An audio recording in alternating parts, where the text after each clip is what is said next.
Welcome to the channel. I'm your host, Puborama, and in today's video, I'll be breaking into my top 5 picks of the best off-roaders in Grand Theft Auto Online. Now, as I've said in the previous videos, whenever I've done top 5 rally cars or whatever, I'm not going to be ranking the best off-roaders 1 through 5. I'm just going to be listing 5 absolutely amazing off-road vehicles, showcasing why they're so good at off-roading, and letting you decide in the comments down below if you think my picks are correct. The first car we're going to be talking about is the Pfister Comet Safari. This is a vehicle that was actually in my top 5 best rallying cars. Honestly, the Comet Safari is a vehicle that I would always suggest to pick up. It seems to go on sale fairly often, and as well, it's not even that expensive of a vehicle to begin with. The Comet Safari is fast for a sports car going over 120 miles per hour. It's got great handling, acceleration, and as well, it's got super good suspension, not only for being a rally car, but as well for just climbing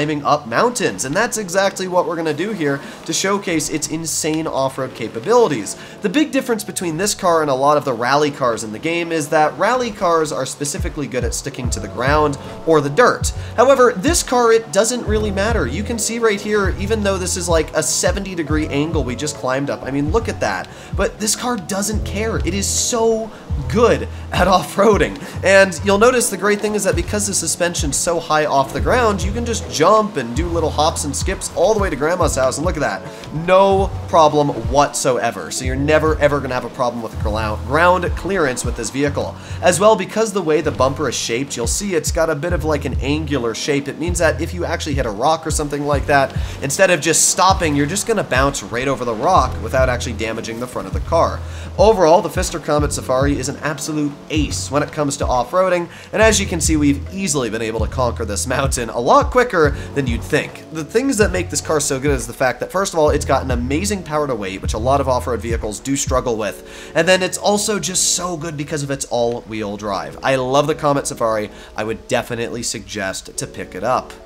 Now we move on to a Jeep, the Jeep Gladiator, or at least I think that's what this is based off of in real life. In the game, it's called the Canis Camacho. This is an all-wheel drive, actual off-road class vehicle. The Camacho has a top speed, I think around 117 miles per hour, which is very, very fast for a vehicle in the off-road class. When you add that into the fact that this vehicle is actually very, very good at sticking to really any terrain, and the Camacho is just an instant win when it comes to off-roading. I mean, you can see this stupid steep part of the mountain here, and I'm pretty sure the Camacho will go right up this, no problem whatsoever. Here we go, and I mean, just look at that. The Camacho is absolutely insane, and because it's got such a long wheelbase, it very easily sticks to the ground no matter how far you go.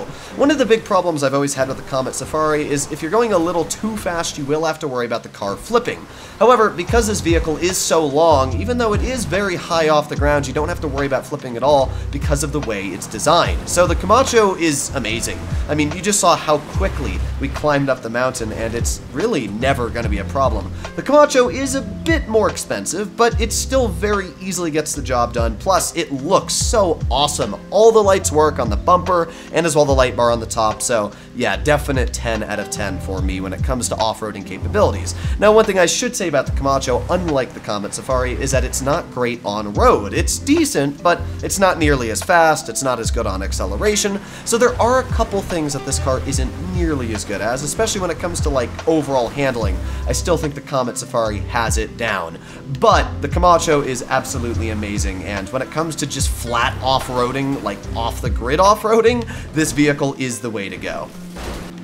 Up next, we have this, the Vapid Sand King short wheelbase, and as well, the extended base. Now, both of these vehicles are very similar. Personally, I like the short wheelbase a little bit better because of the fact that you'll notice these vehicles are very long, and even the short wheelbase is quite a large vehicle. Because of that, the extended base, in my opinion, is just too long because of the fact that you actually will get some scrapage on the bottom of your car due to there not being enough ground clearance when going over some big rocks. Now, the weird thing about the Sand Kings is they're not very fast. They only go about 90-ish miles per hour fully upgraded, but while they may not be very fast, these are truly amazing off-road vehicles on the fact that they can literally climb anything.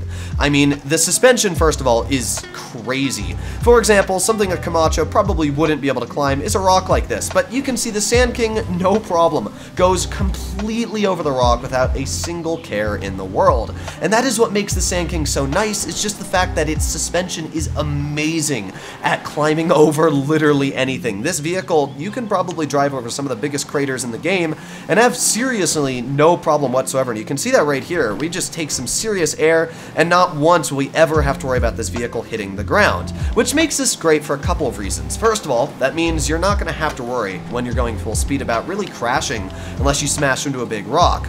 But as well, it's really good for doing some water areas, because some vehicles really struggle going in the water because they don't have super good suspension for that. But I mean, you can see the Sand King suspension is just so good. And even though it's not the fastest, it doesn't really matter because it's still all-wheel drive and it's still got plenty of torque, as we can see, to climb up the mountain. It's definitely not as good as, I will say, a vehicle like the Camacho when it comes to speed or handling, but who cares when you've got this much ground clearance? To show you just how stupid good the ground clearance is, why don't I go down the mountain? That way, you can get a good feel while we're full speeding down a mountain how this thing really never bottoms out. I mean, you can see here we are just easily going, oh, watch this, just gonna boop, and look at that. No problem whatsoever. The Sand King is absolutely amazing, although we are kind of stuck on the rocks now. And this is once again another perfect example here. If you were in a Camacho or the Comet Safari, there's probably no way you'd be able to get over these rocks, but Sand King, no problem whatsoever. So there you have it. This has always been one of my favorite vehicles though, just because of how darn cheap it is as well. I mean, the Sand King only comes in at a price tag of around like $20,000, $30,000. You can easily steal it off the road as well. So yeah, I think it's an amazing vehicle. Up next, we have a very new off-road vehicle, the Classe Dragger. I think that's how you pronounce it. It's a very weird-looking off-road vehicle, but looks maybe weird, it is still absolutely fantastic at going up steep things. The Dragger not only has a great top speed, but it just has ridiculous traction. Just watch how fast I can go up this here. I mean, this is insane. In fact, it's almost so fast that we just flipped the vehicle there, but that's fine. Even just on this super steep slope, I can still gain traction and start climbing up once again. I can't even see the slope, it is that steep, but who cares with the Dragger? You can just keep on going and going and going. This vehicle is absolutely stupid. I don't even know why it's so powerful, but it is, and it really actually just baffles my mind how insane this vehicle is. Its acceleration is probably some of the best out there. The only thing you do have to worry about is you'll notice this vehicle has a tendency to flip, like a very, very big tendency to just say, you know what, I don't want to be on all four of my wheels, I like being on two wheels. So that is one thing you'll have to be careful with when it comes to this vehicle, is it's so fast that it will actually try to flip itself when you go around a little rock or something like that. It's also very high off the ground, as you can see. And by the way, this is with lowered suspension, so it is a very, very tricky vehicle to keep on the ground. But if you just go a little bit slower, it's still got plenty of torque to climb up just about anything. And you can see even going down the mountain, I mean, this thing has no problems whatsoever. Although we are probably going to go, ooh, ooh, ooh, ooh, yeah, look at that, it's still alive. Oh my god, this vehicle is absolutely insane. Moving on, we have this, the Desert Raid. This is a vehicle that is actually insane. It's kind of like the Dragger, but it's not as powerful when it comes to torque, but it makes up for it on just ridiculous handling and suspension. Look at how much ground clearance those front wheels have. It's probably some of the most ground clearance in the game. Now, that doesn't make it insane at climbing rocks, but what it does make it insane at is just going over literally any bumps whatsoever. This vehicle will never bottom out on those front tires. And as we can see, it is still very, very good at off-roading. It's actually impressively good. Now, the only thing you do have to be a little careful about is just like the Dragger, because of how the wheels are very small on this truck thingy, I don't really know what to call it, but because the wheels are very small, it's not necessarily the best at trying to stay on all of its fours. But I will say this is a lot better than the Dragger at not flipping, because of the fact that when it has all the wheels on the ground, it is kind of like cemented on the ground. Like you can see here, I'm going to turn it as hard as I can, and this thing doesn't have a problem with flipping. It's only once you get air, that's when you've got to be very careful.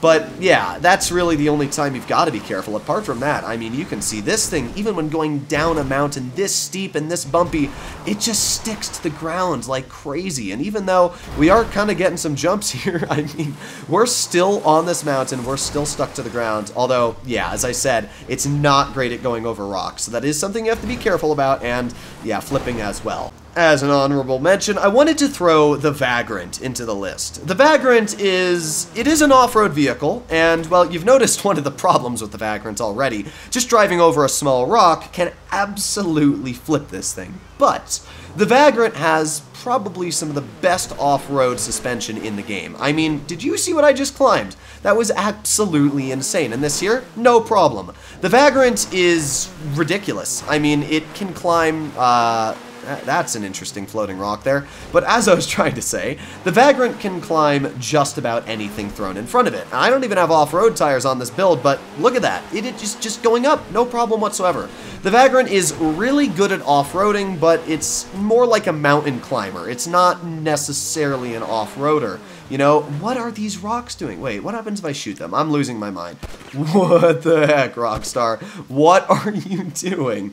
Either way, as I was saying, the Vagrant is just great at climbing super steep surfaces. It's not great at doing what a conventional off-roader does, which is go over big rocks and slowly make its way over terrain. But it does incredibly fast make its way over terrain. I think the Vagrant is amazing. The only problem is two things. First of all, it is stupid expensive. It's like $1.7 million for this stupid thing.